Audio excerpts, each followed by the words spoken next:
Everyone, welcome back students. जो आज का हमारा टॉपिक है वो है राजनीति सिद्धांत की प्रकृति दृष्टिकोण, जो कि आपकी सेकंड बुक के फर्स्ट लेसन का टॉपिक है। ठीक है, कि राजनीति के बारे में विभिन्न दृष्टिकोण कैसे रहे हैं, लोग विचार किस तरह के रहे हैं।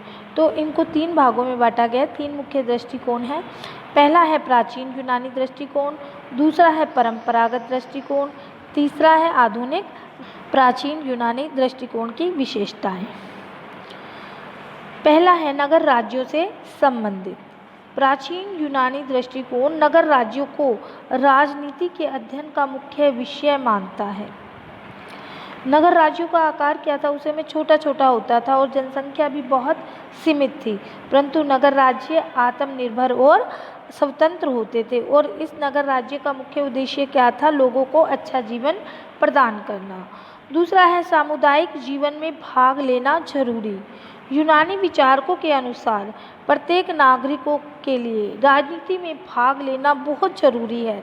इसीलिए अरस्तु ने तो नागरिक का अर्थ बताते हुए ये कहा था कि वह व्यक्ति नागरिक है जो राज्य के कानूनी और न्यायिक कार्यों में भाग लेता है। ठीक है, नेक्स्ट है राज्य और समाज में कोई भेद नहीं। यूनानी दार्शनिकों ने राज्य और समाज में कोई अंतर नहीं किया। दोनों शब्दों का प्रयोग उन्होंने एक दूसरे के लिए किया था। उनके अनुसार राज्य व्यक्ति के जीवन के प्रत्येक पक्ष, सामाजिक हो, राजनीतिक हो, आर्थिक हो, प्रत्येक पक्ष से संबंधित है। ठीक है, नेक्स्ट है आदर्श राज्य। यूनानी विचारक ऐसा मानते हैं कि जो राज्य है वह एक नैतिक संस्था है। मनुष्य केवल राज्य में ही रहकर नैतिक जीवन व्यतीत करता है और राज्य ही नागरिकों में नैतिक गुणों का विकास कर सकता। राज्य द्वारा ही नागरिकों में नैतिक गुणों का विकास किया जाता है। इसीलिए जो यूनानी थे एक आदर्श राज्य की स्थापना चाहते थे। परंपरागत दृष्टिकोण। परंपरागत दृष्टिकोण से का क्या अर्थ है, तो परंपरागत दृष्टिकोण से तात्पर्य है कि जो राजनीति है इसका संबंध जीवन की विभिन्न संस्थाओं से है। इसीलिए जो परंपरावादी हैं उनका दृष्टिकोण औपचारिक और संस्थात्मक है।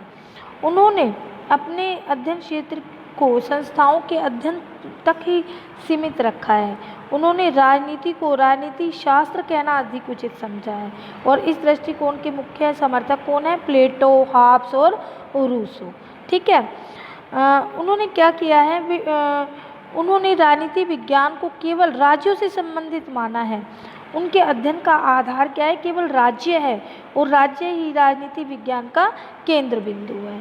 ठीक है, पर जो परंपरावादी दृष्टिकोण है इसकी क्या विशेषताएं हैं, जो प्राचीन लेखक हैं वो संस्थाओं की संरचनाओं और सरकार के गठन पर विचार करते हैं और वे जानने का प्रयत्न करते हैं कि जो ये संस्थाएं हैं इनका उदय किस तरह से हुआ, कैसे हुआ। और जो परंपरावादी विचारक हैं वो आदर्शवादी हैं, वो देखते हैं कि क्या होना चाहिए। जो उन्हें इस बात से कोई मतलब नहीं है कि क्या हो रहा है, अर्थात जो राजनीतिक मूल्य हैं, नैतिकता और सात्विक विचारों पर वो ज़्यादा बल देते हैं। तो क्या है, इसमें कल्पना अधिक है। नेक्स्ट है यह परंपरावादी विचारक राजनीति शास्त्र को विज्ञान मानते। नेक्स्ट है आधुनिक दृष्टिकोण।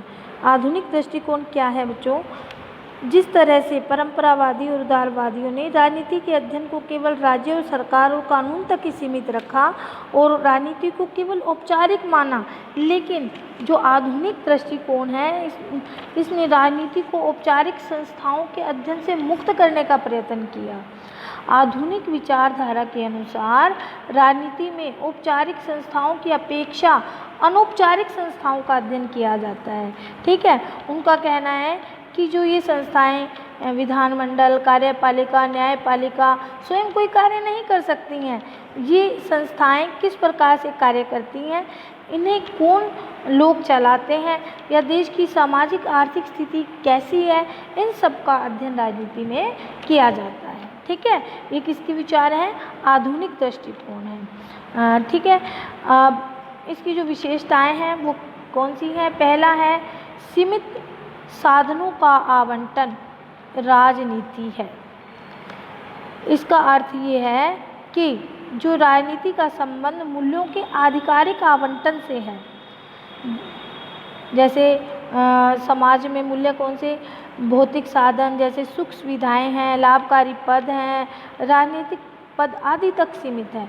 इन सीमित साधनों को समाज में बांटना है, ठीक है, और इनका वितरण करने के लिए एक ऐसी शक्ति की आवश्यकता है जिसकी सब बात माने, ठीक है। नेक्स्ट है समूची राजनीतिक व्यवस्था का विश्लेषण ही राजनीति है।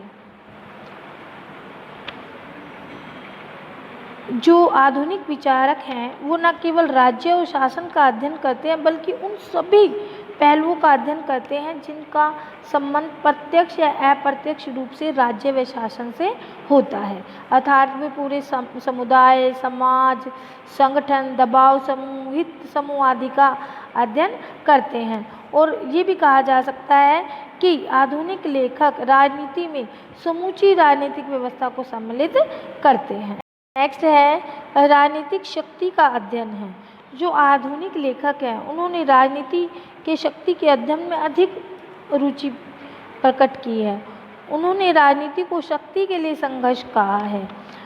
कैटलिन ने तो यहाँ तक कहा कि समस्त राजनीति स्वभाव से शक्ति संघर्ष है, ठीक है। नेक्स्ट देखिए, राजनीति एक वर्ग संघर्ष है। आधुनिक लेखक राजनीति को एक वर्ग संघर्ष के अतिरिक्त कुछ नहीं मानते हैं। कार्ल मार्क्स ने राजनीति को वर्ग संघर्ष माना है। उन्होंने समाज को सदा ही दो भागों में विभाजित माना है, शासक वर्ग और शासित वर्ग। शासक वर्ग क्या करता है? हमेशा शासित वर्ग का शोषण करता है क्योंकि उसके पास शक्ति है और वह राज्य के यंत्र का प्रयोग शासितों का शोषण करने के लिए करता है, ठीक है। और इसी शोषण प्रक्रिया को राजनीति कहा जाता है। और उसका ये कहना है कि यह शोषण या वर्ग संघर्ष तब तक चलता रहता है जब तक कि समाज में वर्ग भेद समाप्त नहीं हो जाता। इसीलिए जो मार्क्स थे वो एक वर्ग विहीन समाज की स्थापना करना चाहते थे। उनका कहना था ना वर्ग होंगे, ना संघर्ष होगा, ना फिर राजनीति होगी। नेक्स्ट है राजनीतिक सामान्य हित साधन स्थापित करने का साधन है। राजनीति को एक संघर्ष माना जाता है जिसमें समाज में रहने वाला एक वर्ग दूसरे वर्ग पर अपना अधिकार जमाना चाहता है या शक्ति विहीन लोग शासन पर अधिकार प्राप्त करके शक्ति प्राप्त करने के लिए संघर्ष करते हैं। लेकिन ये राजनीति का एक पक्ष है। दूसरा पक्ष राजनीति वर्ग संघर्ष नहीं है बल्कि समाज के विभिन्न समुदायों एवं वर्गों के बीच संघर्षों को दूर करके शांति स्थापित करने का शासन है। और राजनीति समाज में शांति व्यवस्था न्याय की स्थापना के लिए प्रयास है जिससे समाज हित और व्यक्तिगत हित में सामंजस्य स्थापित किया जा सकता है, ठीक है। समझ में आया ना आपको आधुनिक दृष्टिकोण? आई होप आज का